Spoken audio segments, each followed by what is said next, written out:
وأصحابه الراشدين المهديين أما بعد فأعوذ بالله من الشيطان الرجيم بسم الله الرحمن الرحيم يا أيها الذين آمنوا كتب عليكم القصاص في القتلى الحر بالحر والعبد بالعبد والأنثى بالأنثى فمن عفي له من أخيه شيء فاتباع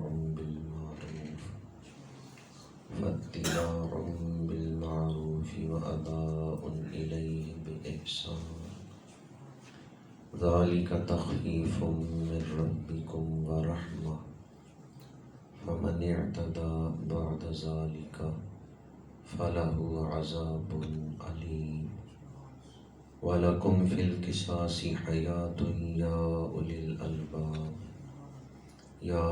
الْأَلْبَابِ لَعَلَّكُمْ تَتَّقُونَ صدق اللہ مولانا العظیم ان اللہ وملائکتہ یصلون علی النبی یا ایھا الذین آمنوا صلوا علیہ وسلموا تسلیما الصلاۃ والسلام علیکم یا رسول اللہ وعلی آلہ وصحبہ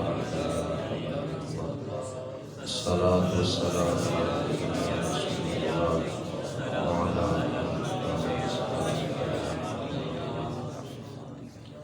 اللہ تعالیٰ نے قرآن پاک میں حضور کے جو حقوق ہمارے اوپر بیان کیے ہیں ان میں حضور کی محبت، حضور کی اتباع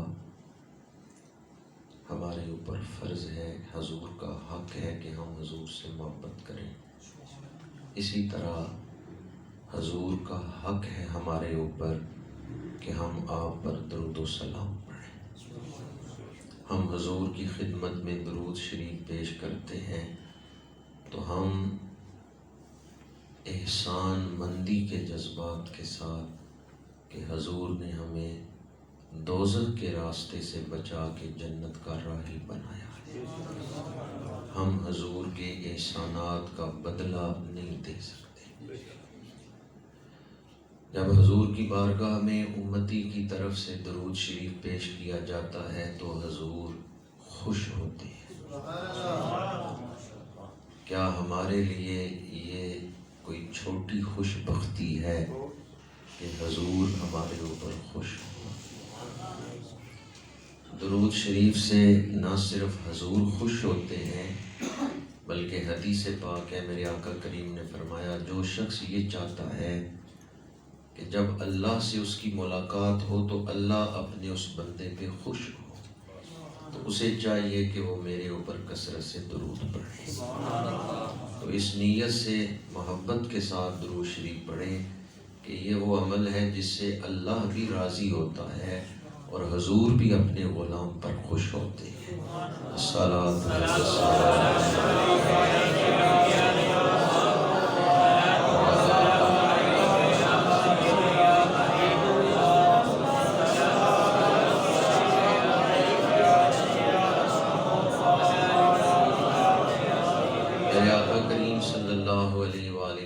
ارشاد فرمایا صلو علیہ فإن الصلاۃ علیہ زکاۃ لکم، فرمایا جب تم میرے اوپر درود پڑھو گے تو اللہ تمہارے دلوں کو پاکیزگی عطا فرمائے گا۔ درود پڑھنے سے دل پاک ہوتے ہیں، دلوں سے میل اتر جاتی ہے، دل روشن ہو جاتی ہے۔ اور ایک حدیث پاک میں فرمایا کہ جس کے پاس مال نہ ہو اور وہ صدقہ کرنے کا ثواب لینا چاہتا ہو وہ میرے اوپر محبت سے درود پڑھے، اسے مال خرچ کیے بغیر ہی صدقہ کرنے کا ثواب مل جائے۔ آپ سب حضور کے دیدار کے مشتاق ہیں، بلکہ ہر سچا مومن حضور کی زیارت کی خواہش رکھتا ہے۔ درود شریف سب سے بڑا اور مجرب وظیفہ ہے حضور کی زیارت کے لیے۔ الصلاۃ والسلام وعلی آلہ وصحبہ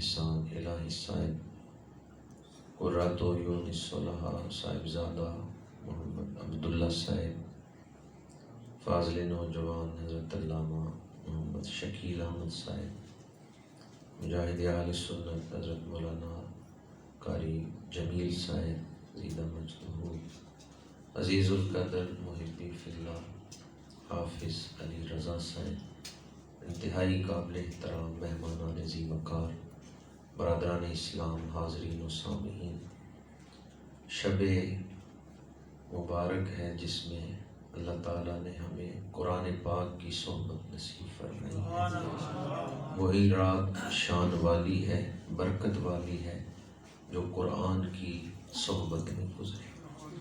سورہ صاد کی آیت نمبر 29 میں فرمایا کتاب انزلناہ الیک مبارک، محبوب جو کتاب ہم نے آپ پر نازل کی ہے یہ کتاب بڑی برکتوں والی کتاب ہے۔ حدیث پاک ہے، میرے آقا کریم نے ارشاد فرمایا اعمروا بہ قلوبکم واعمروا بہ بیوتکم، قرآن پڑھا کرو، قرآن تمہارے دل بھی آباد کر دے گا، تمہارے گھر بھی آباد کر دے گا۔ دعا گو ہوں کہ خالق کائنات درس قرآن کی اس محفل کو شرف قبولیت عطا فرمائے۔ ہماری زندگی کا مقصد کیا ہے اور اس مقصد کو ہم کیسے حاصل کر سکتے ہیں، کائنات کا راز کیا ہے، قرآن یہ سب کچھ بتاتا ہے۔ قرآن کو چھوڑ کر بحیثیت مسلمان ہم زندگی نہیں گزار سکتے۔ قرآن دو جہانوں میں کامیابی کی ضمانت ہے۔ دعا ہے کہ خالق کائنات درس قرآن پاک کے منتظمین معاونین کو اجر عظیم عطا فرمائے۔ اس مسجد میں کچھ عرصے سے درس قرآن کا جو سلسلہ چل رہا ہے اس میں مسلسل ترجمے کا سلسلہ چل رہا ہے اور دوسرا پارہ شروع ہے۔ ابھی میں نے جو 2 آیتیں تلاوت کی ہیں وہ اس تسلسل کو سامنے رکھتے ہوئے ہی مسلسل یہاں ترجمے اور تفسیر کا سلسلہ چل رہا ہے۔ آج جو 2 آیات تلاوت کی ہیں ان کا تعلق شرعی احکام کے ساتھ ہے اور اسلامی نظام کے ساتھ ہے۔ ابتداً بطور تمہید یہ بات اپنے دلوں پہ نقش فرما لیں، ویسے بھی اس دور میں اس مسئلے کو سمجھنے کی بہت زیادہ ضرورت ہے۔ اسلام محض مذہب نہیں بلکہ اسلام دین ہے۔ ان الدین عند اللہ الاسلام، بے شک اللہ کی بارگاہ میں پسندیدہ دین ہے تو صرف اسلام ہے۔ تو اسلام مذہب ہے یا دین ہے؟ چند لوگ ہی بولے ہیں۔ آپ اسلام کو مذہب مانتے ہیں یا دین مانتے ہیں؟ یہ مذہب اور دین میں فرق کیا ہے؟ کچھ ملک ایسے ہیں، دنیا میں کچھ طاقتیں ایسی ہیں جو اسلام کی مخالفت کرتی ہیں۔ ان ملکوں سے ہم پوچھیں بھئی تم اسلام کی کیوں مخالفت کرتے ہو؟ وہ کہتے ہیں ہمیں اسلام سے کوئی دشمنی نہیں، ہمیں اسلام سے کوئی خطرہ نہیں، تم اسلام کو مذہب بنا کے رکھو، دین نہ بناؤ۔ امریکہ کو، برطانیہ کو، یورپ کو یا کسی بھی ملک کو اسلام سے کوئی خطرہ نہیں، وہ کہتے ہیں اسلام کو مذہب بنا کے رکھو، دین نہ بناؤ۔ جب تم کہتے ہو نا اسلام دین ہے تو ہم اس کو نہیں برداشت کر سکتے، ہم اسلام کو دین کے طور پہ دنیا میں چلنے نہیں دیں گے۔ ہم مذہب کے طور پہ ہمارے ہاں بھی اسلام موجود ہے، امریکہ میں بھی مسلمان ہیں، برطانیہ میں بھی ہیں، یورپ میں بھی ہیں، وہاں اسلام مذہب کے طور پہ ہے، وہاں اسلام کی حیثیت سے ہے مذہب کے طور پہ۔ اسلام کی مخالفت اس وقت لوگ شروع کرتے ہیں جب ہم کہتے ہیں اسلام دین ہے۔ یہ مذہب اور دین میں فرق کیا ہے؟ وہ کہتے ہیں تم نمازیں پڑھو، روزے رکھو، حج کرو، زکوٰۃ دو، ہمیں اس سے کوئی تکلیف نہیں، یہ سارے کام مذہب کے ہیں، جمعے پڑھاؤ، نمازیں پڑھاؤ، ہمیں اس سے کوئی تکلیف نہیں، یہ سارے کام مذہب کے ہیں۔ جب تم کہتے ہو نا بھی چور کے ہاتھ کاٹے جائیں، جب تم کہتے ہو سود ختم کیا جائے، جب تم کہتے ہو شادی شدہ زانی کو رجم کیا جائے، تو تم اسلام کو دین بناتے ہو۔ دین کا مطلب ہے کہ اسلامی احکامات، اسلامی قانون معاشرے میں نافذ ہو۔ یہ نہیں ہم چلنے دیں گے کہ چور کے ہاتھ کاٹے جائیں، یا سود ختم ہو، یا شادی شدہ زانی کو رجم کیا جائے، یا قتل کے بدلے قتل قصاص، یہ قانون اسلام کا نہیں ہم چلنے دیں گے۔ ہاں اسلام بطور مذہب رکھو، ہمیں اس سے کوئی تکلیف نہیں۔ آپ لوگ اسلام کو کیا مانتے ہیں، مذہب یا قانون، مذہب یا دین؟ دنیا میں کتنے مسلمان ایسے ہیں جو اپنے آپ کو مسلمان کہتے ہیں لیکن اسلام کو دین کے طور پہ نہیں مانتے۔ یاد رکھیں، جو اسلام کو دین نہ مانے وہ مسلمان نہیں، کیونکہ قرآن نے کہا ہے اسلام دین ہے، ان الدین عند اللہ الاسلام، بے شک اللہ کے نزدیک پسندیدہ دین اسلام ہے۔ تو لوگوں کو اسلام کے دین ہونے سے تکلیف ہے، اسلام کے مذہب ہونے سے تکلیف نہیں۔ اگر آپ کسی کے سامنے اسلامی قانون کی بات کریں، بھئی اسلامی قانون نافذ ہونا چاہیے، اور اس بات کو وہ پسند نہ کرے، تو اس کا مطلب یہ ہے کہ وہ اسلام کو مذہب مانتا ہے، دین نہیں مانتا۔ دنیا میں کون سا ملک ہے جہاں چوروں کے ہاتھ کاٹے جاتے ہیں؟ کاٹے جاتے تھے۔ دنیا کا کون سا اسلامی ملک ہے جہاں سودی بینک نہیں ہے، سودی نظام نہیں ہے، جہاں شادی شدہ زانی کو رجم کیا جاتا ہو؟ اس دور میں جو عالمی طاقتیں ہیں، انہوں نے تمام ملکوں کو بٹھا کے یہ بات سمجھا دی ہے کہ اسلام پوری دنیا میں مذہب کے طور پہ رکھو، دین نہ بناؤ، ہم دین نہیں چلنے دیں گے۔ اس لیے سعودیہ میں بھی جوا خانے بن گئے ہیں، شراب خانے بن گئے ہیں، سیل میں کھل گئے ہیں۔ اور دوبارہ میں عرض کر رہا ہوں کہ ہمارے جو بڑے بڑے اسلامی ملک ہیں نا، انہوں نے مان لیا یہ بات عالمی طاقتوں کی، انہوں نے کہا ٹھیک ہے ہم اسلام کو مذہب کے طور پہ ہی رکھیں گے، ہم اسلام کو دین کے طور پہ نہیں منوائیں گے۔ بہرحال ان کی اپنی کوئی مجبوری ہوگی جس وجہ سے ان ملکوں نے یہ معاہدہ کر لیا ہے کہ ہم اسلام کو مذہب کے طور پہ رکھیں گے، ہم اسلام کو دین کے طور پہ نہیں رکھیں گے، دین کے طور پہ متعارف ہی نہیں کرائیں گے۔ یہ ہمارے بڑے بڑے ملکوں نے مان لیا ہے، تسلیم کر لیا، کوئی مجبوری ہوگی ان کی۔ لیکن جہاں تک مسئلہ سمجھنے کا تعلق ہے اور ایمان کا تعلق ہے، یہ بات ہر ایک کو پتہ ہونی چاہیے، ورنہ وہ مسلمان نہیں ہوگا اگر صرف مذہب مانے۔ اسلام کو کیا ماننے سے ہم مسلمان بنتے ہیں؟ اسلام دین ہے۔ اسلام صرف نظریہ ہی نہیں دیتا، قانون بھی دیتا ہے۔ نظریہ یہ ہے کہ چوری کرنا بری بات ہے، چوری نہ کرو، چوری سے نقصان ہوتا ہے، یعنی تم کسی کا نقصان کر رہے ہو، ظلم کر رہے ہو۔ صرف زبان سے نظریہ پیش کرنا، جھوٹ بولنا بری بات ہے اور سود کھانا بری بات ہے، یہ زبان سے کہنا، یہ صرف نظریہ ہے۔ اسلام صرف نظریہ ہی نہیں دیتا، اسلام قانون بھی دیتا ہے۔ اسلام صرف یہ نہیں کہتا چوری نہ کرو، اسلام کہتا ہے چوری کرو گے تو ہاتھ کاٹے جائیں گے، ساتھ قانون بھی دیا اسلام۔ تو اسلام صرف نظریے کا نام نہیں ہے، اسلام کا اپنا ایک قانون ہے۔ آج دنیا میں ہمیں اسلام کے ثمرات کیوں نہیں نظر آ رہے؟ اس لیے کہ قانون جو ہے اسلام کا وہ نافذ نہیں ہے۔ جب اسلامی قانون نافذ ہوگا، کیا خیال ہے آپ کا اسلامی قانون نافذ ہوتا تو اتنی بے حیائی پھیلتی؟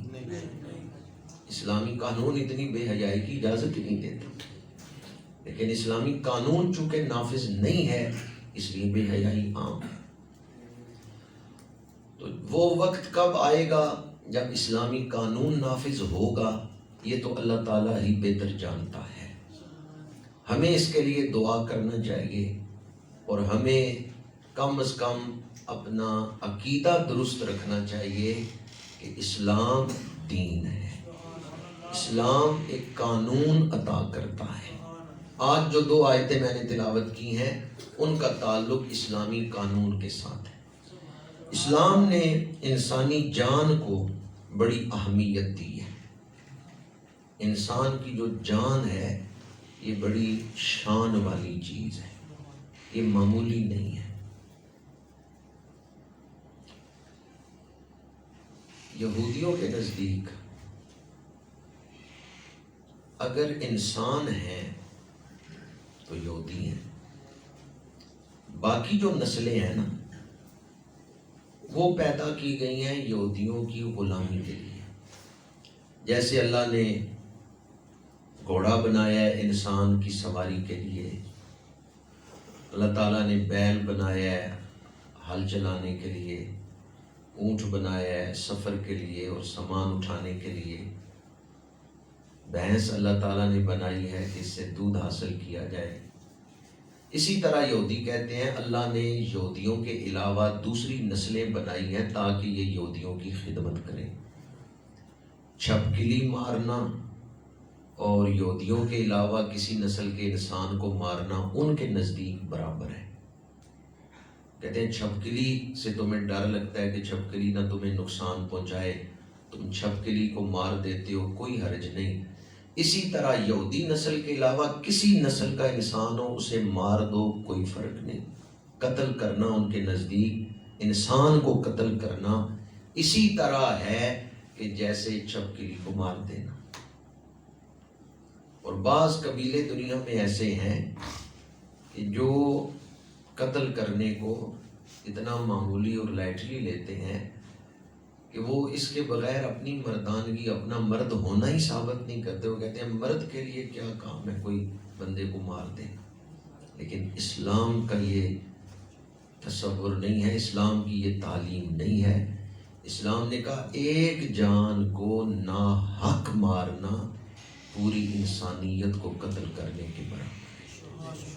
اس وقت دنیا میں 7 ارب انسان ہیں، اگر آپ نے کسی ایک انسان کو ناحق قتل کیا تو گویا 7 ارب انسانوں کو قتل کیا۔ اور ایک انسان کی جان بچانا پوری انسانیت کو بچانے کا سبب ہے۔ یعنی ایک انسان کو بچانے کے لیے آپ نے اس کی مدد کی تو آپ نے 7 ارب انسانوں کی جان کو بچایا ہے، اتنا ثواب ملے گا۔ اگر کسی نے ناحق قتل کیا تو ایک طرف تو اسلام نے اس کی شدت اور ہولناکی یہ بیان کی ہے کہ اس نے پوری انسانیت کو قتل کیا، یعنی یہ بہت کبھی اور برا عمل ہے۔ لیکن کیا صرف نظریہ ہی دیا ہے، اس کو برا ہی کہا ہے اور بس نہیں، بلکہ آگے ایک قانون بھی دیا ہے کہ اگر کسی نے ناحق قتل کیا ہے تو اب 3 صورتیں ہیں۔ کتنی صورتیں؟ قاتل مقتول کے ورثاء سے معافی مانگے، مقتول کے وارث قاتل کو معاف کر دیں، جھگڑا ختم۔ دوسری صورت قتل کے بدلے میں قتل، ایک قتل ہوا ہے تو جو قاتل ہے اس کو قتل کے بدلے میں قتل کیا جائے گا، یہ قصاص ہے۔ اور تیسری صورت یہ ہے دیت۔ مقتول کے وارث قاتل سے کہتے ہیں کہ تم دیت دے دو ہم تمہیں معاف کر دیں گے، تو پھر مقتول جو قاتل ہے وہ اس کے قبیلے والے اس کی مدد کریں اور دیت دے دیں۔ دیت کتنی ہے؟ ایک جان کی دیت 100 اونٹ ہے، ایک آزاد مرد قتل ہوا تو کتنی دیت ہے؟ 100 اونٹ. اگر ایک اونٹ 1,00,000 روپے کا ہے تو 100 اونٹ کتنے کے بن گئے؟ کروڑ روپے. تو یہ 3 صورتیں ہیں. ایک صورت تو یہ ہے کہ مقتول کے وارثوں نے قاتل کو معاف کر دیا تو جھگڑا ختم ہو گیا. دوسری صورت قتل کے بدلے میں قتل. اور تیسری صورت جو ہے دیت. یہ تینوں مسئلے ذہن میں ہوں تو پھر یہ آیت کا ترجمہ آسانی سے سمجھ آ جائے گا. یا ایھا الذین آمنوا، اے ایمان والو، کتب علیکم القصاص فی القتلی، جو ناحق مارے جائیں. قتلہ سے مراد مقتولین ہے. جو ناحق مارے جائیں تم پر فرض ہے ان کے خون کا بدلہ لو. قصاص کا مطلب بدلہ یعنی قتل کے بدلے قتل. الحر بالحر، آزاد آدمی قاتل ہے تو آزاد کو ہی قتل کیا جائے گا. والعبد بالعبد، غلام نے قتل کیا ہے تو اب قصاص میں غلام کو ہی قتل کیا جائے گا. والانثى بالانثى، عورت نے قتل کیا ہے تو قصاص میں عورت کو ہی قتل کیا جائے گا. یہ تشریح قرآن نے کیوں کی؟ اس لیے کبھی ایسا ہوتا تھا عرب میں کہ آزاد آدمی نے غلام کو قتل کر دیا، کسی دوسرے کے غلام کو آزاد آدمی نے قتل کر دیا. تو جب قصاص کی باری آتی تھی تو آزاد آدمی کہتا تھا میں آزاد ہوں، جسے میں نے مارا ہے وہ غلام تھا. آزاد اور غلام برابر نہیں. تو اب تم کیا کرو، میں ایک غلام دیتا ہوں، تم اس غلام کو قتل کر دو. اسلام نے کہا اس طرح نہیں ہوگا. جو قاتل ہے اس کو ہی قتل کیا جائے گا. کس کو قتل کیا جائے گا؟ اچھا، اگر غلام ہے قاتل، اس نے آزاد آدمی کو قتل کیا تو آزاد آدمی کی تو شان زیادہ تھی، غلام کی تو وہ شان نہیں تھی.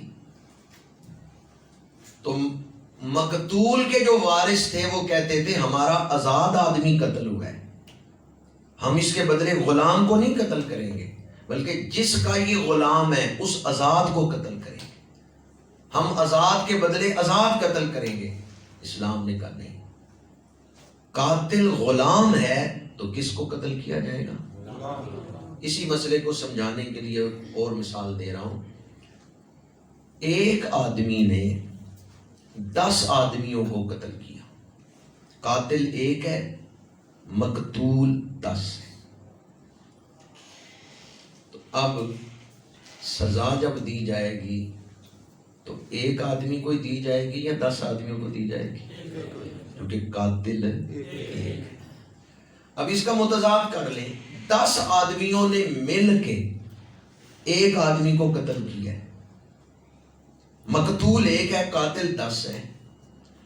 تو ایک مقتول ہے تو اس کے بدلے ایک ہی قتل کیا جائے گا. وہ جو 10 قاتل ہیں ان 10 کو سزا دی جائے گی. تو جو قاتل ہے وہی سزا کا حقدار ہے. اگر غلام قاتل ہے تو غلام کو ہی قصاص میں قتل کیا جائے. عورت نے قتل کیا تو عورت اور مرد برابر تو نہیں، مرد کی شان زیادہ ہے. عورت نے مرد کو قتل کر دیا تو اب جو مرد کے وارث ہیں اس کے قبیلے کے لوگ کہیں یہ عورت ہے، ہم نے اس کو نہیں مارنا، اس کے بدلے کوئی اس کے قبیلے کا مرد ہمیں دو تاکہ ہم اسے قتل کریں. نہیں، جب قاتلہ عورت ہے تو پھر اس عورت کو ہی قتل کیا جائے گا. آگے فرمایا فمن عفی لہ من اخیہ شیء فاتباع بالمعروف واداء الیہ باحسان.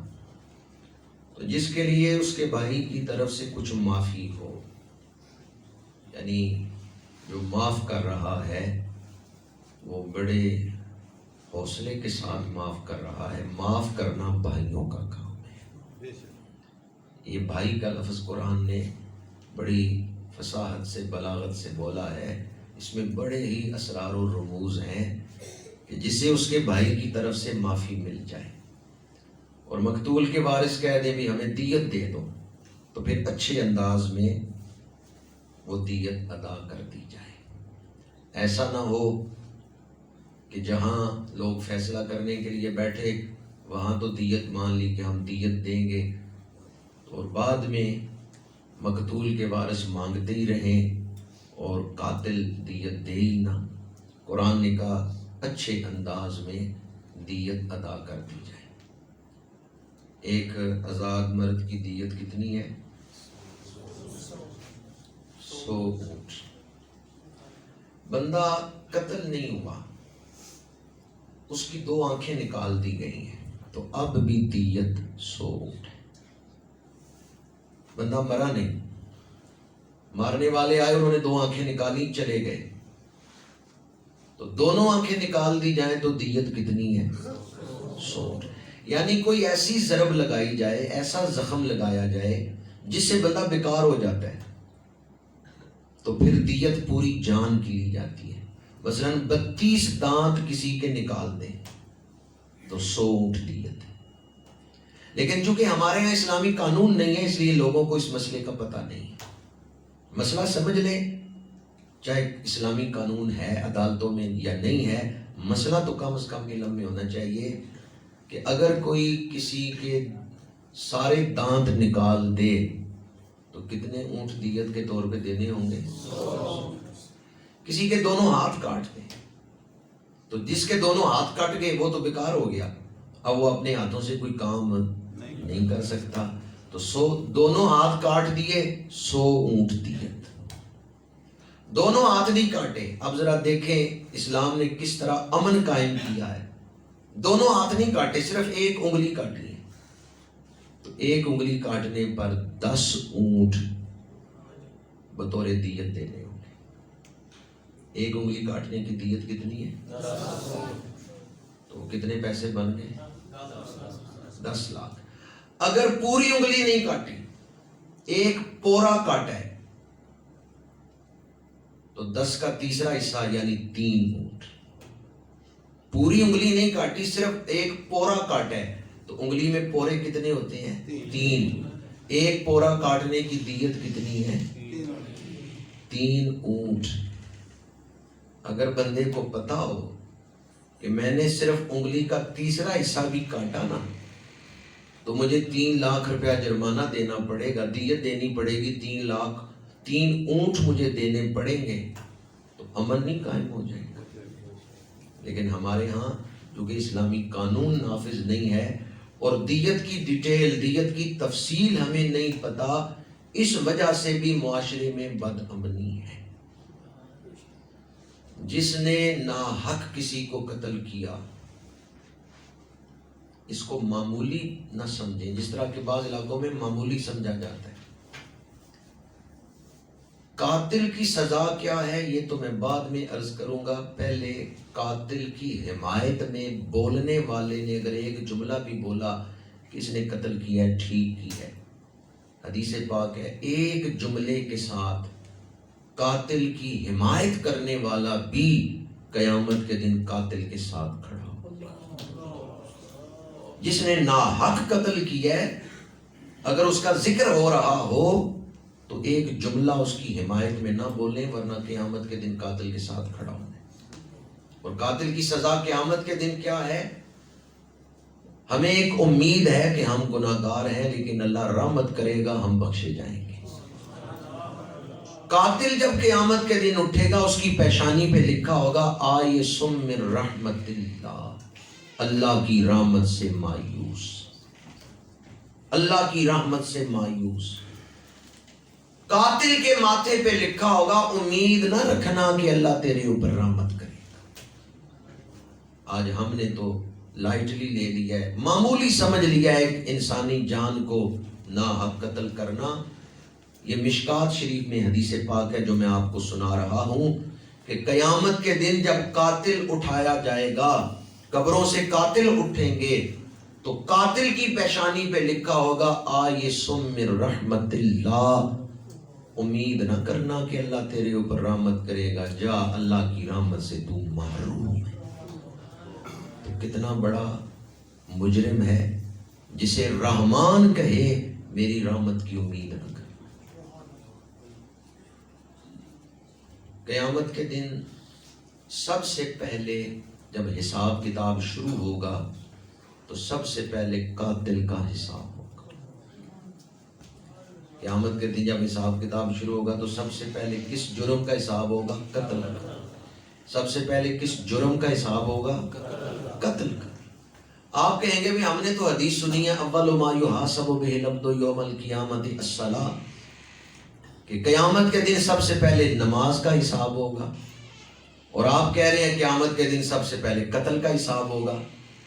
تو یاد رکھیں یہ جو حدیث میں نے بیان کی ہے کہ قیامت کے دن سب سے پہلے قتل کا حساب ہوگا، یہ مشکات شریف میں ہے، اور وہاں شارحین نے یہ بات لکھی ہے کہ جب حقوق اللہ کا امتحان ہوگا تو سب سے پہلے نماز کے بارے میں پوچھا جائے گا، جب حقوق العباد کا امتحان ہوگا، حقوق العباد کا حساب ہوگا تو سب سے پہلے قتل کا حساب ہوگا۔ اب تطبیق آپ کو سمجھ آ گئی کہ جب انسان کے ذاتی اعمال جو حقوق اللہ سے متعلق ہیں، جب حقوق اللہ کا حساب ہوگا تو سب سے پہلے نماز کا حساب ہوگا، اور جب حقوق العباد کا حساب ہوگا تو سب سے پہلے کس جرم کا حساب ہوگا؟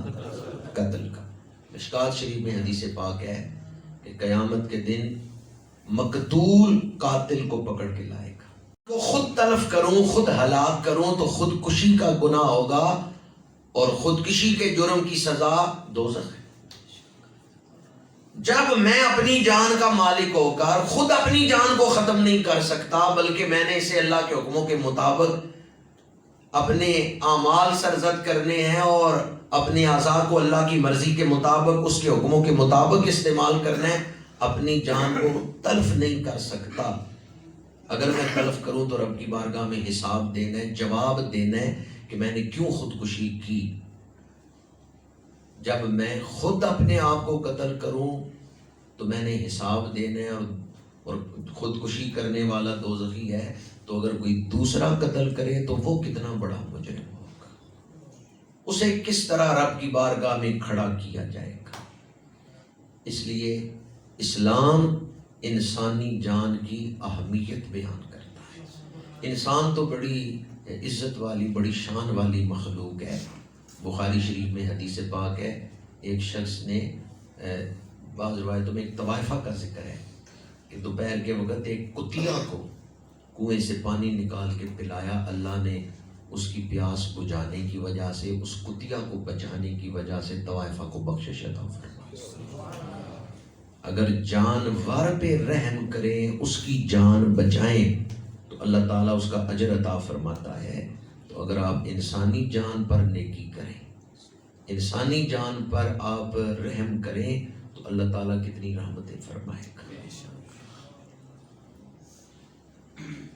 دو باتیں میں نے آپ کے سامنے اس کی شرعی اس کے احکامات میں بیان کی کہ ایک تو قتل کے بدلے قتل، اور دوسری صورت دیت، اور تیسری صورت ہے معاف کرنا۔ حدیث پاک ہے کہ کچھ لوگ ایسے ہیں جب وہ جنت کے سامنے پہنچیں گے تو 8 دروازے ان کے لیے کھول دیے جائیں گے، وہ جس دروازے سے چاہتے ہیں جنت میں داخل ہو جائیں۔ یا رسول اللہ یہ کون سے لوگ ہوں گے؟ اس موقع پر حضور نے 3 قسم کے لوگ بیان کیے۔ جو آدمی کسی مقروض کی پوشیدگی سے مدد کر دے کہ یہ پیسے رکھ لے اور تو اپنا قرض دے دے، تو فرمایا جو پوشیدگی سے کسی مقروض کی مدد کرتا ہے، تنگ دست کی مدد کرتا ہے چھپا کے، اللہ تعالیٰ اس کے لیے جنت کے 8 دروازے کھول دے۔ دوسرا وہ شخص جو شب و روز میں کثرت سے قل شریف کی تلاوت کرے۔ اب کثرت کیا ہے کہ 24 گھنٹوں میں 50 دفعہ وہ قل شریف پڑھے، سورہ اخلاص، قل هو اللہ احد۔ اگر ہر نماز کے بعد 10 دفعہ پڑھ لے تو شب و روز میں 50 دفعہ ہو جائے۔ جو 24 گھنٹوں میں 50 دفعہ قل شریف پڑھتا ہے اس کے لیے جنت کے 8 دروازے کھول دیے جائیں۔ اور تیسرا خوش نصیب جسے اس حدیث میں بشارت دی گئی، فرمایا جس نے اپنے کسی عزیز کے قاتل کو اللہ کی رضا کے لیے معاف کر دیا۔ تو معاف کرنا بڑے حوصلے کا کام ہے. معاف کرنے والے کے لیے اللہ جنت کے 8 دروازے کھول دے. کیونکہ معاف کرنے والے نے لڑائی کو بڑھاوا نہیں دیا، اس نے لڑائی کو آگے چلایا نہیں ہے. تو جس نے معاف کر دیا اللہ کی رضا کے لیے، اللہ تعالیٰ اس کے لیے جنت کے 8 دروازے کھول دے. آگے فرمایا ذالک تخفیف من ربکم ورحمہ، یہ تمہارے رب کی طرف سے تمہارے بوجھ کو ہلکا کرنا ہے اور تمہارے اوپر رحمت ہے. یہ جو احکامات ہیں شریعت کے، یہ اللہ کی طرف سے رحمت ہے. اس سے معاشرے میں امن قائم ہوگا. فمن اعتدی بعد ذلک فلہ عذاب علیم، تو جو اس کے بعد زیادتی کرے گا اس کے لیے دردناک عذاب ہے. اور زیادتی کی صورتیں کیا ہیں کہ قاتل ایک تھا، بدلے میں 2 کو قتل کر دیا، یہ زیادتی ہے. اور اسی طرح دیت مقرر ہو گئی لیکن دیت ادا نہیں کی، یہ بھی زیادتی ہے. تو زیادتی کی جو بھی صورتیں ہیں، حد توڑنے کی جو بھی صورتیں ہیں، اگر کوئی ان صورتوں میں سے کوئی صورت اپنائے گا تو اللہ فرماتا ہے اس کے لیے دردناک عذاب ہے. آگے فرمایا وَلَكُمْ فِي الْقِصَاصِ حَيَاتٌ يَا أُولِي الْأَلْبَابِ، اے عقل والو تمہارے لیے قصاص میں زندگی ہے، قصاص میں زندگی ہے. اب یہاں بہت بڑا سوال لوگ کرتے ہیں کہ قصاص میں تو بدلہ لیا جا رہا ہے اور بدلے میں تو قاتل کو پھانسی دی جا رہی ہے، قاتل کو قتل کیا جا رہا ہے، پھر زندگی کیسی ہے؟ تو مفسرین نے لکھا ہے کہ جب قصاص کا قانون نافذ ہوگا تو لوگ قتل ہی نہیں کریں گے، تو پھر قصاص میں کیا ہے؟ زندگی ہے. قتل کرنے سے پہلے بندے کو ڈر ہو کہ قانون چل رہا ہے، قانون نافذ ہے، میں پکڑا گیا تو مجھے قتل کر دیا جائے گا، تو لہٰذا وہ قتل ہی نہیں کرے گا. وہ پہلے ہی بلکہ لڑائی جھگڑا ہی نہیں کرے گا. اگر اسے پتا ہو کہ 1 انگلی بھی کٹ گئی تو 10 اونٹ دینے پڑیں گے، 5 انگلیاں میں نے کاٹ دی، 50 اونٹ مجھے دینے پڑیں گے بطور دیت. یا تو انگلی کے بدلے انگلی کاٹی جائے یا پھر دیت دی جائے. یہ بھی ہو سکتا ہے کہ وہ کہ جی میری انگلی کٹی ہے، میں نے انگلی کاٹنی، تو پھر امن قائم ہو جائے گا. لیکن جہاں قانون نافذ نہیں ہوتا یا جہاں قانون دولت پر بک جاتا ہے، قانون امیروں کی نوکرانی اور کنیز کا کام کرتا ہے، وہاں جرم عام ہو جاتا ہے. جس معاشرے میں قانون نافذ ہوتا ہے وہاں لوگ جرم کرتے ہوئے ڈرتے ہیں، ہچکچاتے ہیں.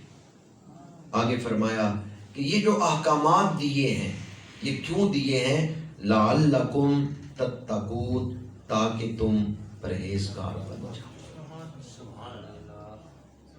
اگلی آیات انشاءاللہ آئندہ درس قرآن میں، ویسے اگلی آیات جو ہیں وہ حکماً منسوخ ہیں، تلاوتاً تو موجود ہیں، ثواب ہے ان کی تلاوت پر، لیکن حکماً منسوخ ہیں. بہرحال تفسیر اگلے درس قرآن میں بیان کروں گا. آج تو ایک سوال کا جواب عرض کر رہا ہوں. ایک دوست نے مجھے پوچھا بھی اگر یہ قانون نافذ ہو جائے دیت کا، ویسے میں اس بات کا گواہ ہوں، ضیاء الحق صاحب تیار ہوئے تھے کہ دیت کا قانون اس پاکستان میں نافذ کیا جائے، لیکن ہمارے یہ جو ٹرانسپورٹر ہیں انہوں نے نہیں نافذ ہونے دیا تھا. یہ جو گاڑیاں چلاتے ہیں بڑے بڑے ٹرانسپورٹر ہیں نا، بسیں چلانے والے، ان کا روز ہم سے بندہ مر جاتا ہے سڑک پہ، تو 1 کروڑ روپیہ تو میں روز ہی پڑ گیا، اتنے کی ہماری پاس نہیں ہوتی جتنا تم دیت لو گے ہم سے. جس دن ضیاء الحق صاحب نے، ویسے قانون بنا ہوا موجود ہے، وفاقی شرعی عدالت نے بنایا تھا، قانون بنا ہوا موجود ہے، نافذ نہیں ہوا. یہ جو ٹرانسپورٹر ہیں انہوں نے ہڑتال کر دی، فیصل آباد گجرانوالہ کے بڑے بڑے ٹرانسپورٹر، انہوں نے کہا جب تک دیت کا قانون واپس نہیں لوگے ہماری بسیں نہیں سڑکوں پہ آئیں گی. تو ضیاء الحق صاحب نے مجبوراً پھر وہ قانون واپس لے لیا اور بسیں سڑکوں پہ آئیں. انہوں نے کہا بھی ہم سے تو روز بندہ مر جاتا ہے تو ہم کیسے اتنی دیت دیں. اس کا مطلب یہ ہے کہ کئی لوگ ایسے ہیں جن کی ابھی ذہنی تربیت کی اور تبلیغ کی بڑی ضرورت ہے کہ وہ اسلام کو مانتے ہیں، پسند کرتے ہیں، کلمہ بھی پڑھتے ہیں، حضور کی نبوت کے بھی قائل ہیں، لیکن جب بات آتی ہے اسلامی قانون کی کہتے ہیں نا اسلامی قانون نہ نافذ کر دو. یہ خود مسلمانوں نے روکا، ٹرانسپورٹوں نے روکا. انہوں نے کہا کہ ہم تو دیت نہیں دے سکتے، ہمارے تو ڈرائیور اتنے امیر ہوتے ہی نہیں، اتنے امیر ہوں تو وہ ڈرائیور ہی کریں، وہ دیت دینے کے تو لائق ہی نہیں ہوتے.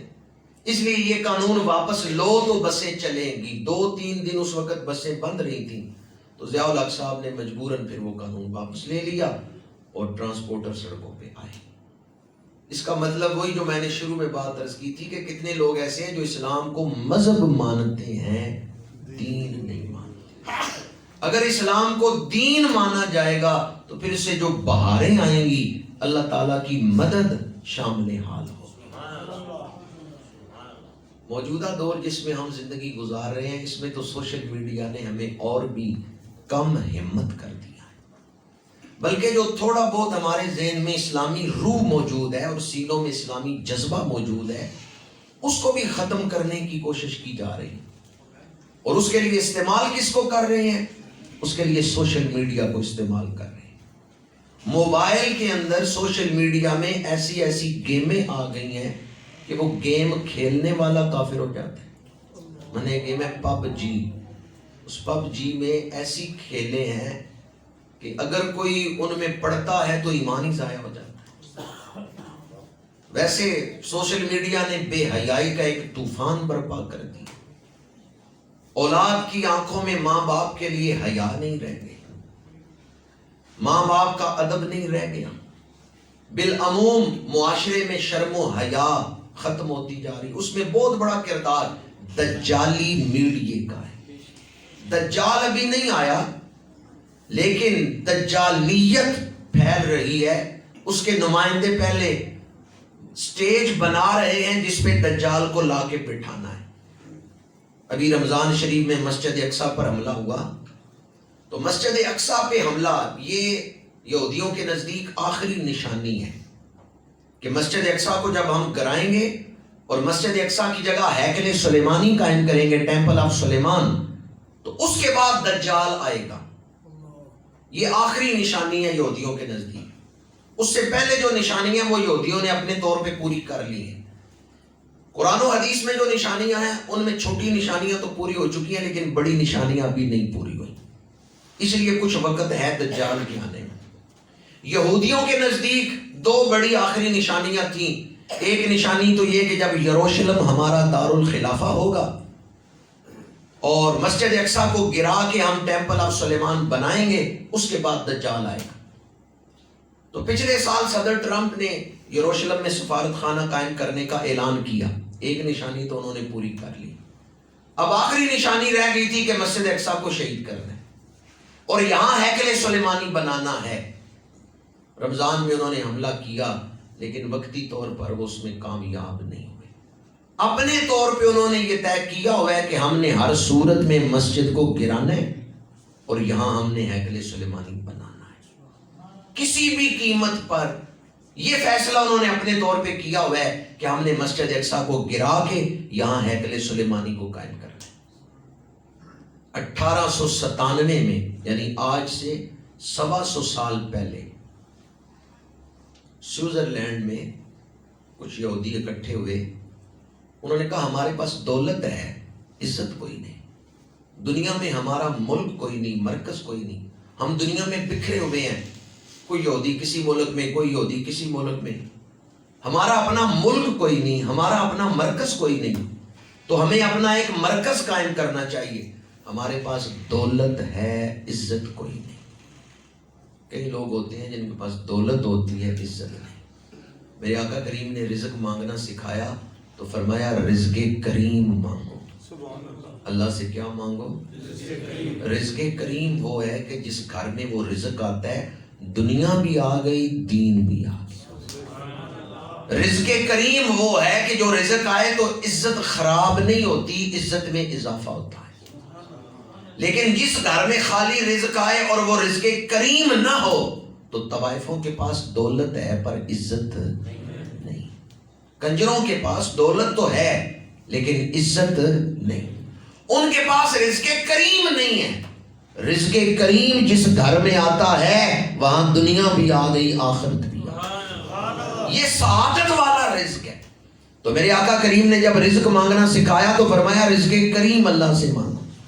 یہودیوں نے کہا ہمارے پاس دولت ہے، عزت نہیں، چلو اپنا ایک ملک بنایا جائے، اپنا ایک مرکز قائم کیا جائے۔ کیونکہ آج سے 1950 سال پہلے یہودیوں کو فلسطین سے نکالا گیا تھا۔ کتنا سال پہلے؟ 1950 سال۔ مسلمانوں نے نہیں نکالا، عیسائیوں نے نکالا۔ اسلام کو تو ابھی 15ویں صدی ہے، 1400 سال گزرے ہیں اور 15ویں صدی چل رہی ہے۔ مسلمانوں نے نہیں یہودیوں کو نکالا فلسطین سے، عیسائیوں نے نکالا تھا۔ چونکہ یہودیوں نے حضرت عیسیٰ علیہ السلام کی مخالفت کی، انہیں صلیب پہ چڑھانے کی سازش کی، اللہ تعالیٰ نے حضرت عیسیٰ کو زندہ آسمانوں پہ اٹھا لیا۔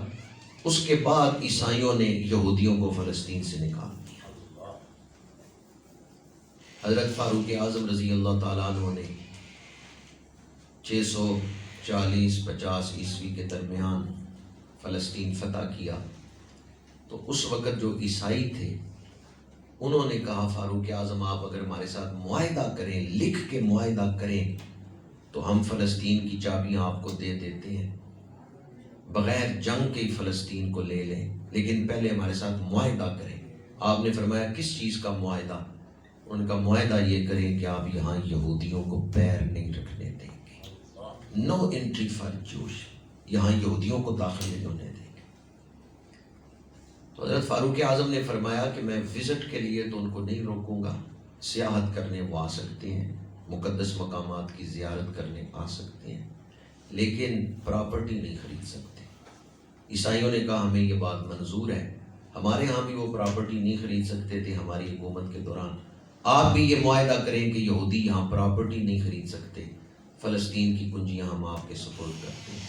یہ معاہدہ حضرت فاروق اعظم نے کیا۔ 1300 سال مسجد اقصی مسلمانوں کے پاس رہی، درمیان میں 87-88 سال عیسائیوں نے واپس لیا تھا فلسطین، لیکن 1187 عیسوی میں حضرت صلاح الدین ایوبی نے دوبارہ فتح کر لیا۔ اور جب 1187 عیسوی میں صلاح الدین ایوبی نے فلسطین دوبارہ فتح کیا، جو 88 سال عیسائیوں نے حکومت کی تھی ان سے دوبارہ واپس لیا، تو فرمایا میں کوئی نئی فتح نہیں کر رہا، وہی جو فاروق اعظم کی فتح ہے میں اسے بحال کر رہا ہوں، معاہدہ وہی ہوگا جو فاروق اعظم نے کیا۔ 1897 میں جب یہودی سوئٹزرلینڈ اکٹھے ہو گئے، انہوں نے کہا فلسطین میں پراپرٹی خریدنے کی اجازت لی جائے۔ چنانچہ 1901 میں یہودیوں کا وفد ملا سلطان عبدالحمید ترک محمود سے، خلافت عثمانیہ تھی اور فلسطین ترکی کے زیر انتظام تھا، وہاں حکومت ترکی کی تھی فلسطین میں۔ تو یہودیوں نے عثمانی خلیفہ سلطان عبدالحمید سے کہا کہ اس وقت خلافت پہ جتنے قرضے ہیں وہ سارے ہم ادا کریں گے، تم ایک کام کر دو، ہمیں فلسطین میں جگہ خریدنے کی اجازت دے دو۔ سلطان عبدالحمید ترک محمود کو جلال آ گیا۔ سلطان نے کہا میں وہ معاہدہ نہیں توڑ سکتا جو فاروق اعظم نے کیا، میں وہ معاہدہ نہیں توڑ سکتا جس کی توثیق صلاح الدین ایوبی نے کی، تم وہاں جگہ نہیں خرید سکتے۔ یہودیوں نے کہا اگر آپ ہمیں وہاں جگہ خریدنے کی اجازت نہیں دیتے تو آپ کا ذاتی نقصان ہوگا اس میں۔ سلطان نے کہا جو میرا نقصان ہوگا میں برداشت کر لوں گا، ایک ہی صورت ہے کہ تم میرا خون بہا دو، زمین کو سرخ کر دو، میری لاش گرا دو، تو تب ہی تم فلسطین میں جگہ خرید سکتے۔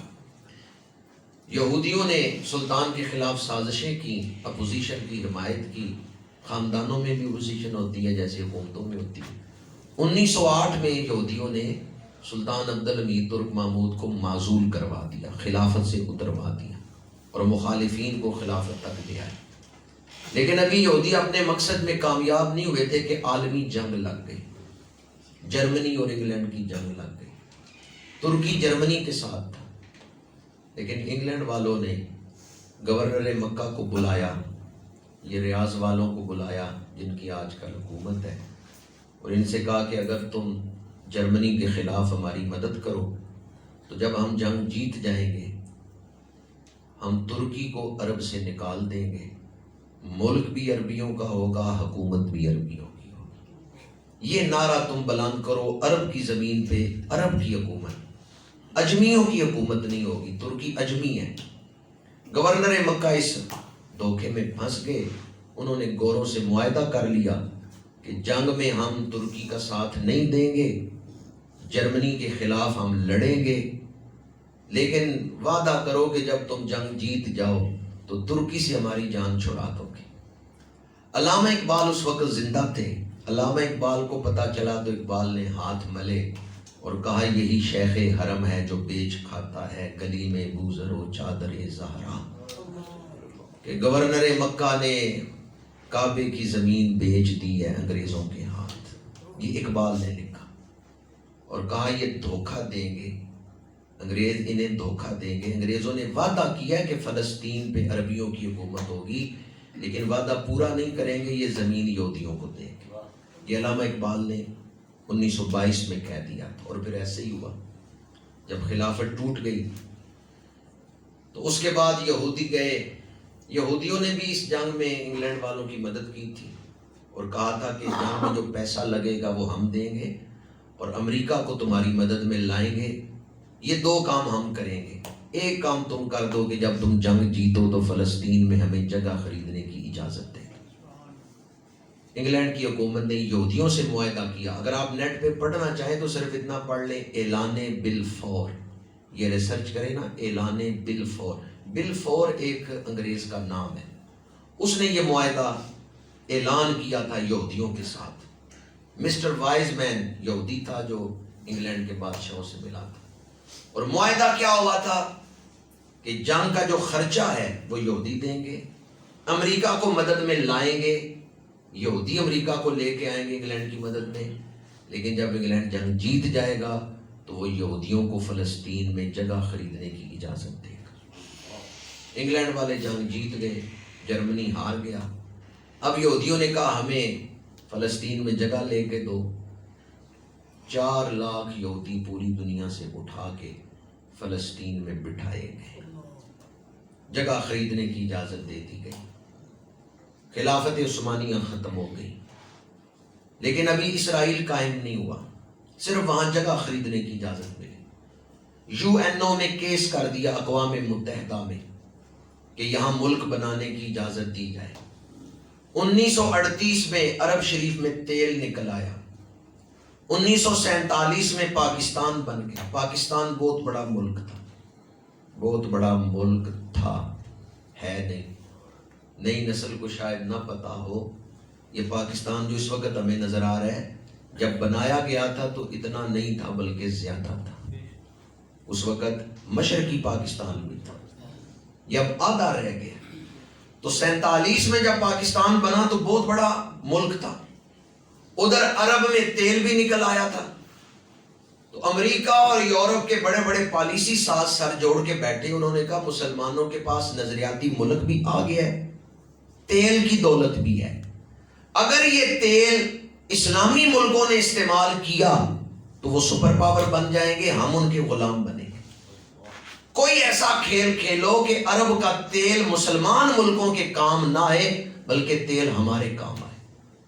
47 میں پاکستان بنا، 48 میں انہوں نے فوراً اسرائیل قائم کروایا، اور اسرائیل کا جو مستقبل کا نقشہ تھا وہ عرب والوں کو دکھایا کہ دیکھو یہودی کیا چاہتے ہیں، یہ تو سعودی عرب پہ حملہ کر کے یہاں قبضہ کرنا چاہتے ہیں، ہم سے ہتھیار خریدو اور اپنا تیل ہمیں دے دو۔ تو سارا تیل پھر امریکہ جاتا رہا، اور امریکہ سے کیا آیا؟ ہتھیار۔ 380 کھرب ڈالر کے ہتھیار سعودی عرب نے خریدے، 380 کھرب روپے نہیں، 380 کھرب روپوں میں بتا سکتے ہیں کتنے ہیں؟ نام ہی نہیں ہمیں آتا۔ 100 کروڑ ہو تو 1 ارب بنتا ہے، 100 ارب ہو تو 1 کھرب بنتا ہے، 100 کھرب ہو تو جی۔ تو یہ جو 380 کھرب ڈالر ہے نا، یہ جب روپوں میں آپ بدلیں گے تو آپ کو نام ہی نہیں آئے گا کہ اس کا نام کیا بنتا ہے۔ اتنا پیسہ سعودی عرب کا امریکہ گیا ہے، 380 کھرب ڈالر کے ہتھیار خریدے امریکہ سے۔ تو امریکہ نے لیا کیا ہے؟ عرب کا سارا تیل ادھر گیا، اسلامی ملکوں کے کام نہیں آیا۔ وہ کس طرح انہوں نے بلیک میل کر لیا اسرائیل بنوا کے. 48 میں اسرائیل بنوایا اور یو این او نے اس وقت فیصلہ کیا کہ فلسطین کا 55% رقبہ 55% رقبہ یہودیوں کے ہیں، 45% مسلمانوں کے. یہودیوں نے یہ فیصلہ قبول نہیں کیا، انہوں نے کہا سارا فلسطین ہمارا ہے. 67 میں انہوں نے اگلے حصے پہ حملہ کیا اور مسجد اقصیٰ والا حصہ بھی اپنے قبضے میں کر لیا. حالانکہ جب فیصلہ ہوا تھا اس وقت مسجد اقصیٰ مسلمانوں کے پاس تھی، لیکن 67 میں انہوں نے مسجد اقصیٰ بھی لے لی. سفر انہوں نے کب شروع کیا تھا؟ یہ 1897 میں. 1897 سے 1967 تک انہوں نے جگہ بھی خرید لی، ملک بھی بنا لیا، مسجد اقصیٰ بھی لے لی. پھر انہوں نے کیا کیا ہے؟ وہ ملک جو راستے میں رکاوٹ بن سکتے تھے ان سب کو کمزور کیا ہے. لیبیا اس وقت مدد نہیں کر سکتا، عراق مدد نہیں کر سکتا، شام مدد نہیں کر سکتا. وہ جو فلسطینیوں کی مدد کے لیے ملک جا سکتے تھے ان سب کو کمزور کر دیا. پچھلے سال صدر ٹرمپ سے یروشلم میں سفارت خانہ بھی کھلوا دیا. اب آخری نشانی رہ گئی تھی، اور وہ آخری نشانی کیا تھی؟ کہ مسجد کو گرا کے ہیکل سلیمانی بنانا ہے. جب مسجد گرا کے ہیکل سلیمانی بنا لیں گے اس کے بعد وہ اپنا دجال ظاہر کریں گے بالفرض. ویسے میرا ایمان ہے انشاءاللہ ایسا نہیں ہوگا کہ مسجد کو گرائیں، لیکن انہوں نے اپنے طور پہ یہ فیصلہ کیا ہوا ہے کہ ہم نے ہر قیمت پر مسجد کو گرانا ہے اور ہم نے ہیکل سلیمانی اس مسجد والی جگہ پہ بنانا ہے. یہودیوں کی جو عبادت گاہ اسے ہیکل کہتے ہیں، ٹیمپل کہتے ہیں، ٹیمپل آف سلیمان، اسے بنانا ہے. اگر وہ یہ بنا بھی لیں تو کیا اس کے بعد امن قائم ہو جائے گا؟ کیا اس کے بعد وہ خاموش ہو کے اپنے ملک میں مصروف ہو جائیں گے؟ نہیں. ان کا اگلا پروگرام یہ ہے، اگر آپ نیٹ پہ یہ ریسرچ کریں اسرائیل کا قومی ترانہ، تو انہوں نے اپنے قومی ترانے میں یہ بات لکھی ہوئی ہے کہ بغداد ہم نے فتح کرنا ہے، مصر ہم نے فتح کرنا ہے. یہ قومی ترانے میں انہوں نے لکھا ہوا ہے. اس کا ایک حصہ میں آپ کو سنا رہا ہوں. اسرائیل کے قومی ترانے میں ہے کہ جب تک یہودی روح موجود ہے ہم مشرق کی طرف بڑھتے رہیں گے اور دشمن ہمارا نام سن کے کانپیں گے، دشمنوں پہ ہمارا روب ہوگا، وہ ہمارا نام سن کے لرزنے لگیں گے. دریائے دجلہ تک علاقہ ہمارا ہے، صحرائے سینا ہمارا ہے. یہ دریائے دجلہ کہاں ہے؟ یہ بغداد میں، یہ عراق میں. وہ کہتے ہیں بغداد تک ہم نے فتح کرنا ہے. مصر کو ایتور جو صحرائے سینا میں ہے وہ مصر میں ہے، ہم نے اسے فتح کرنا ہے. ترکی کا جنوبی حصہ اسے فتح کرنا ہے. اس کے بعد شام کو فتح کرنا ہے اور گریٹر اسرائیل میں شامل کرنا ہے. شام کے بعد خیبر جہاں سے نکالا گیا تھا انہیں، خیبر فتح کرنا ہے. اور اگلا جملہ بولتے ہوئے میرا کلیجہ پھٹتا ہے، لیکن تاریخی حقیقت ہے اس لیے بیان کر رہا ہوں. اسرائیلیوں نے اپنے نقشے میں، مستقبل کے نقشے میں یہ لکھا ہوا ہے کہ ہم نے مدینہ منورہ کو فتح کرنا، چونکہ وہاں سے بھی یہودیوں کو نکالا گیا تھا. دوبارہ کہہ رہا ہوں میرا ایمان ہے کہ انشاءاللہ ایسا نہیں ہوگا، لیکن انہوں نے تو لکھ دیا نا کہ ہم نے مدینہ منورہ فتح کرنا ہے. اگر کوئی میلی آنکھ سے گنبد خضرا کی طرف دیکھے تو ہماری زندگی کا کوئی جواز باقی رہ جاتا ہے. 3 جگہیں ایسی ہیں جو کسی ملک کی پراپرٹی نہیں، پورے عالم اسلام کیا مشترکہ ورثہ ہیں. ایک مکہ شریف، دوسرا مدینہ منورہ، تیسری جگہ مسجد اقصیٰ. یہ کسی ایک ملک کی جگہ نہیں، یہ پورے عالم اسلام کی مشترکہ جگہ ہے. اس کی حفاظت کرنا، ان جگہوں کے تقدس کو قائم رکھنا یہ کسی ایک ملک کی ذمہ داری نہیں، یہ 2.25 ارب مسلمانوں کی ذمہ داری ہے. اگر یہودیوں نے یہ بات لکھی ہے کہ ہم مدینہ منورہ کو فتح کریں گے، معاذ اللہ ثم معاذ اللہ، کہ مدینہ منورہ سے ہمیں نکالا گیا تھا، ہم نے اسے واپس اسرائیل میں شامل کرنے، وہاں ہماری حکومت ہوگی، تو ہم بھی آج اس درس قرآن پاک میں اپنے عزم کا اعلان کرتے ہیں، ہماری جان ہماری آن گنبد خضرا پر قربان، ہماری آن ہماری جان ہماری آن ہماری جان آہستہ ہی بول رہی ہے. جیسے جلسے میں نعرہ لگایا جاتا ہے نا، آپ اس طرح بول رہے ہیں. آپ جلسے میں نہیں بیٹھے ہوئے، آپ میدان جہاد میں بیٹھے ہوئے. اللہ کو ہمارے نعروں کی کوئی ضرورت نہیں، رسول اللہ کو ہمارے نعروں کی کوئی ضرورت نہیں. ہم تو اس لیے نعرے لگا رہے ہیں کہ اپنی غلامی کا اظہار کریں اور یہودیوں کا خوف دل سے نکال دیں کہ یہودی بڑی طاقت رکھتے ہیں. بعض لوگ اس لیے بھی آہستہ نعرہ لگائیں کہ یہودی بڑی طاقت رکھتے ہیں. ضربت علیہم الذلۃ والمسکنہ، قرآن نے کہا ان پر ذلت مسلط کر دی گئی ہے. یہودی کل بھی ذلیل تھے، آج بھی ذلیل ہیں اور مستقبل میں بھی ذلیل ہوں. یہ جو موجودہ دور میں انہیں تھوڑی سی اہمیت ملی ہوئی ہے، کچھ حیثیت ملی ہوئی ہے، یہ اس وجہ سے کہ جن ملکوں نے اسرائیل بنوایا تھا ان کے مفادات اس کے ساتھ وابستہ ہیں.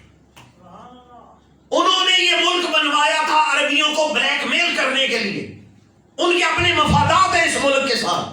ہمارے وزیر خارجہ شاہ محمود قریشی صاحب گئے ہیں امریکہ اور بڑی اچھی باتیں کر کے آئے ہیں. انہوں نے امریکہ کو بتایا ہے اسرائیل تمہارے خلاف چل رہا ہے. یہ جو رمضان میں اسرائیل نے حملہ کیا نا مسلمانوں پہ، اس سے چائنا کو فائدہ ہوا ہے، امریکہ کو نقصان ہوا ہے. 2025 میں چائنا سپر پاور بننے جا رہا ہے. تو امریکہ نے ایک بلاک بنایا، اس میں کچھ ملک ہیں. ان ملکوں نے احتجاج کیا امریکہ سے کہ کیوں فلسطین پہ اسرائیل نے حملہ کیا. امریکی مفادات کا نقصان ہوا ہے، چائنا کو فائدہ ہوا ہے. ہمارے وزیر خارجہ نے یہ بات ان کو سمجھائی ہے کہ تم اسرائیل کو کنٹرول کرو، ورنہ اسرائیل امریکی مفادات کے خلاف چل رہا ہے. اور یہی بات اس وقت انڈیا کا میڈیا بھی کہہ رہا ہے کہ پاکستان اگر اس وقت مالی اعتبار سے کمزور نہ ہوتا، پاکستان کے پاس اقتصادی طاقت ہوتی، تو پاکستان کو آواز اٹھانے کی ضرورت ہی نہیں تھی. امریکہ نے اسرائیل کو مار دینا تھا. امریکہ نے اسرائیل کو مارنا ہے اس وقت جب امریکیوں کو پتا چلے گا کہ یہ کتا جو ہم نے دشمن کے لیے پالا تھا یہ تو ہمارے بچے کھانے لگ گیا. دوبارہ میں یہ بات عرض کر رہا ہوں، ممبر پہ بیٹھا ہوں، باوضو ہوں، قرآن میرے سامنے ہے. یہ منظر یا تو ہم خود دیکھیں گے یا ہماری اولادیں دیکھیں گی کہ اسرائیل کا نام صفحہ ہستی سے مٹ چکا ہے. کتابوں میں ملے گا کہ کوئی اسرائیلی حکومت تھی، صفحہ ہستی پہ نام نہیں ہوگا. جنہوں نے اسے بنایا تھا وہ خود اس کو ختم کریں گے جب انہیں احساس ہو جائے گا کہ اب ہمارے مفادات کے خلاف چل رہا ہے. ہم جو نعرے لگا، یہ میں نے اس لیے عرض کیا یہودیوں کا خوف اپنے دل سے نکال. ہم کیوں خوف رکھیں؟ ہم سائیوں والے ہیں، ہمارے سائیں زندہ ہیں. تو زندہ ہے واللہ، تو زندہ ہے واللہ میری چشم عالم سے. تاجدار گولڑا، مئی کا مہینہ 25 مئی جب مرزا نے لاہور بلایا تھا مناظرے کے لیے، تاجدار گولڑا تشریف لے گئے، امیر ملت پیر سید جماعت علی شاہ صاحب بھی تشریف لے گئے. مرزا غلام احمد قادیانی آیا ہوا تھا لاہور، لیکن مقابلے پہ بادشاہی مسجد نہیں آیا. اس نے پیغام بھیج دیا کہ میں نہیں آؤں گا، تحریری مناظرہ نہیں ہوگا. ہاں پیر میر علی شاہ صاحب کو کسی کوڑے کے پاس لے جاؤ، اگر یہ کسی کوڑے کو ٹھیک کر دیں تو سچے ہیں. اس وقت تاجدار گولڑا کو کوڑے کے پاس نہ لے کے جاؤ، آج مجھے کسی مردے کی قبر پر لے جاؤ، میں قبر کو ٹھوکر مار کے مردے کو قبر سے اٹھا کے اپنے آقا کی ختم نبوت بیان کروا سکتا. تم کوڑا ٹھیک کرنے کی بات کرتے ہو، آج میر علی شاہ کو کسی مردے کے پاس لے جاؤ، میں قبر سے مردے کو اٹھا کے اپنے آقا کی ختم نبوت کا اعلان کروا سکتا. ختم نبوت زندہ باد، زندہ باد، تاجدار ختم نبوت زندہ باد، زندہ باد، تاجدار ختم نبوت زندہ باد، زندہ باد. تاجدار گولڑا کے حالات کی کتاب سوانح عمری ہے، مہر منیر. مہر منیر میں یہ بات لکھی ہوئی ہے. چند دنوں بعد تاجدار گولڑا سے پوچھا گیا، آپ نے اتنا بڑا اعلان کر دیا تھا بادشاہی مسجد میں کہ آج میں مردے کو زندہ کر کے حضور کی ختم نبوت کا بیان کروا سکتا ہوں، آپ نے اتنا بڑا اعلان کیسے کر دیا؟ تاجدار گولڑا نے فرمایا، میں نے کب اعلان کیا؟ مجھ سے تو سائیوں نے اعلان کروایا ہے. مجھے تو ایک رات پہلے رسول اللہ کی زیارت ہوئی اور آپ نے فرمایا میر علی شاہ کل ڈرنا نہیں، تو جو کہے گا وہ ہو جائے گا۔ ہم سائیوں والے ہیں، ہمارے سائیں زندہ ہیں۔ حضور خود مشاہدہ فرما رہے ہیں، اور میرا ایمان ہے آج بھی دنیا میں دین پھیل رہا ہے تو میرے آقا کی توجہ کا صدقہ پھیل رہا ہے۔ گنبد خضرا میں میرے آقا تشریف فرما اپنی توجہ سے دنیا میں دین پھیلا رہے ہیں۔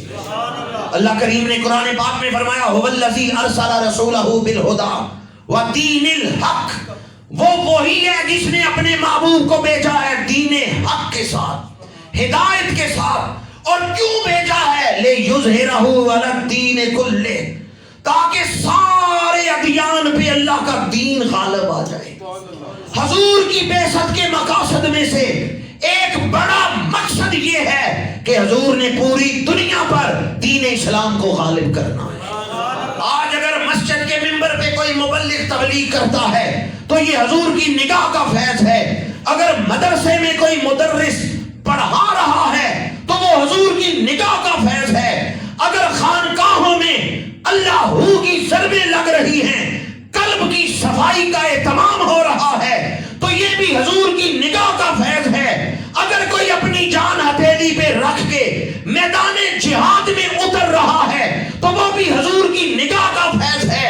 اور اگر آپ لوگ اپنے کام چھوڑ کر مسجد میں آ جاتے ہیں دین سننے کے لیے تو آپ کے دلوں پر بھی حضور کی نگاہ کا کرم ہے۔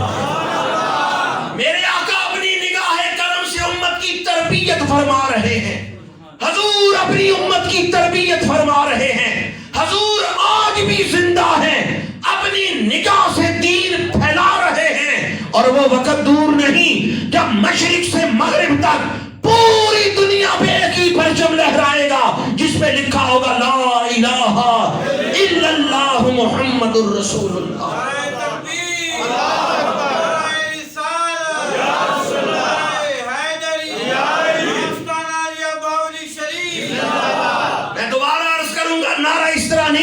کہ جیسے ہم کسی جلسہ گاہ میں بیٹھے ہیں، جب مسجد اقصیٰ پہ حملہ ہوا ہے اور سینکڑوں مسلمان شہید ہوئے ہیں، آپ میدان جہاد میں کھڑے ہیں۔ اپنی اولادوں کے دلوں میں اسلامی جذبے کو زندہ رکھنا یہ ہمارا فرض ہے۔ جب دشمن نے یہ پلان بنایا کہ ہم نے مسجد نبوی تک پہنچنا ہے، یہ مسجد اقصیٰ پہ حملہ نہیں، یہ مسجد نبوی پہ حملہ ہے۔ اور سید طیب اردگان نے کہا تھا کہ آج اگر ہم غزہ کو نہیں بچا سکتے تو کل ہم استنبول اور اسلام آباد کو بھی نہیں بچا سکتے۔ اس لیے آج نعرہ لگائیں تو مجاہدوں کی طرح لگائیں۔ ہم اپنی آواز مدینہ منورہ نہیں پہنچا سکتے، لیکن حضور ہماری آواز سن سکتے ہیں۔ دور و نزدیک سے سننے والے وہ کان لالے کرامت پہ۔ اس لیے نعرہ کوئی جوان لگائے اور جواب بھی جوانوں کی طرح دے، پتا چلے۔ نعرہ تکبیر،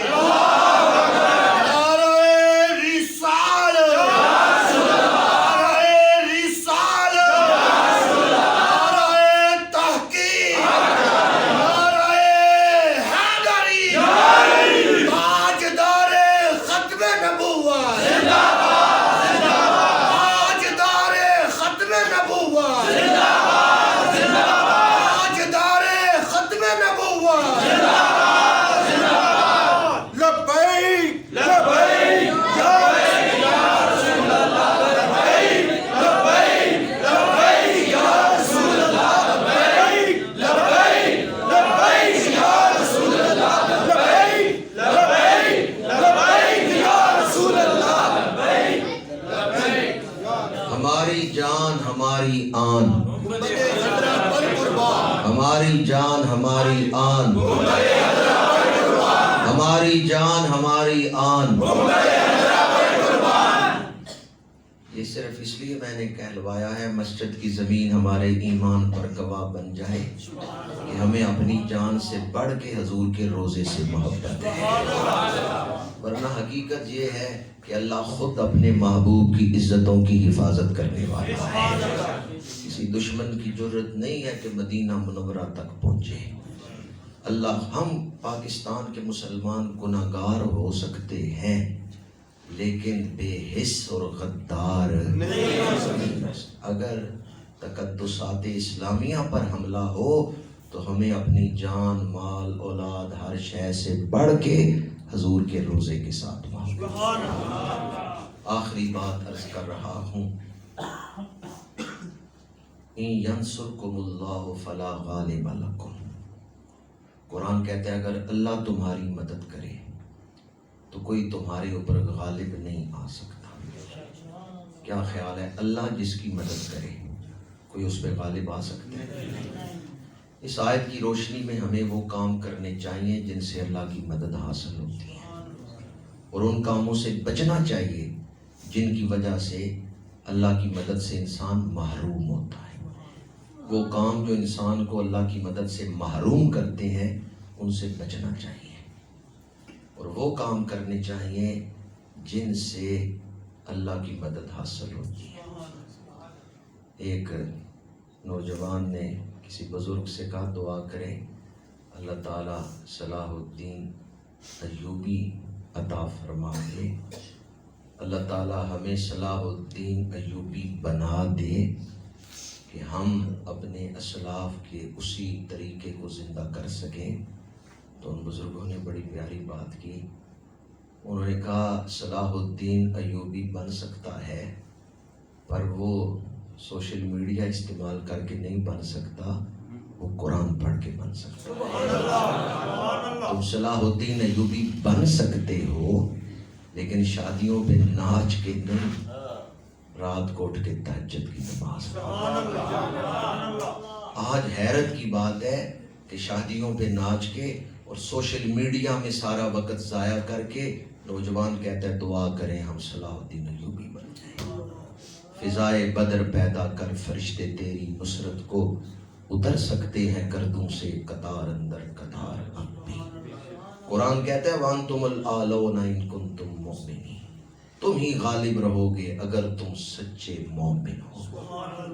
آج ایمان ہمارے دلوں میں ہے، ہمارے کاروبار میں ایمان نہیں، ہمارے معاملات میں ایمان نہیں، ہمارے اخلاقیات میں ایمان نہیں، ایمان صرف ہمارے دل میں ہے۔ باقی جہاں تک معاملات ہیں، کاروبار ہے، لوگوں سے میل جول ہے، اخلاقیات ہیں، یا ہماری آنکھیں ہیں یا ہماری زبان ہے، وہاں ہمیں ایمان نہیں نظر آتا، ہاں دل میں ایمان ہے۔ صحابہ کرام جس ملک کی طرف رخ کرتے تھے، ملکوں کی ملک فتح کرتے جاتے تھے، وجہ کیا تھی؟ ان کے دل میں بھی ایمان تھا، ان کے عمل میں بھی ایمان تھا۔ وہ عمل کے مسلمان تھے، ہم عمل کے مسلمان ہیں۔ ہم کہتے ہیں دل میں ایمان ہے بس کافی ہے۔ یاد رکھیں جب یہ دونوں چیزیں ہوں گی تو اللہ کی مدد شامل حال ہو، دل میں بھی ایمان ہو، عمل میں بھی ایمان ہو۔ صحابہ کرام حضور کے محب بھی تھے اور حضور کی اتباع بھی کرتے۔ آج کا مسلمان محبت کرتا ہے، اتباع نہیں کرتا۔ صحابہ میں دونوں چیزیں تھیں، سچے محب بھی تھے اور حضور کی سنتوں پر بھی عمل کرتے، اتباع نبوی بھی کرتے تھے۔ جب یہ دونوں چیزیں تھیں، محبت رسول بھی، اتباع رسول بھی، تو پھر اللہ تعالیٰ نے ان کے سر پہ عزتوں کے تاج سجائے، وہ جدھر رخ کرتے ہیں اللہ انہیں فتح عطا فرماتے ہیں۔ اللہ تعالیٰ ہمیں بھی عمل کرنے والا بنائے۔ اگر ہمیں مسجد یکساں کی فکر ہے تو کم از کم اپنے گاؤں کی مسجد کو آباد کرنے کی فکر تو ہونی چاہیے۔ گاؤں کی مسجد کی صفیں خالی ہوں، اذان ہو اور ہمیں فکر ہی نہ ہو، اور ہم کہیں جی مسجد یکساں کی ہمیں فکر ہے۔ پہلے اپنے گاؤں کی، اپنے محلے کی مسجد کی تو فکر کریں۔ آئیں آج ارادہ کرتے ہیں انشاءاللہ اذان سن کے مسجد کی طرف قدم اٹھائیں گے، ہم اپنی مسجدوں کو آباد کریں، نماز پڑھ کے پھر دعا کریں کہ یا اللہ مسجد اقصیٰ کی حفاظت کی ہمیں توفیق عطا فرمائے۔ اللہ تعالیٰ ہمیں عمل کرنے کی توفیق عطا فرمائے۔ انہی الفاظ پہ گفتگو سمیٹتا ہوں۔ لوہے لوہے پر لے کڑیے جے دودھ پاٹا پرنا، شام بئی بن شام محمد کر جاندی نے ڈرنا، وآخر دعوانا ان الحمدللہ۔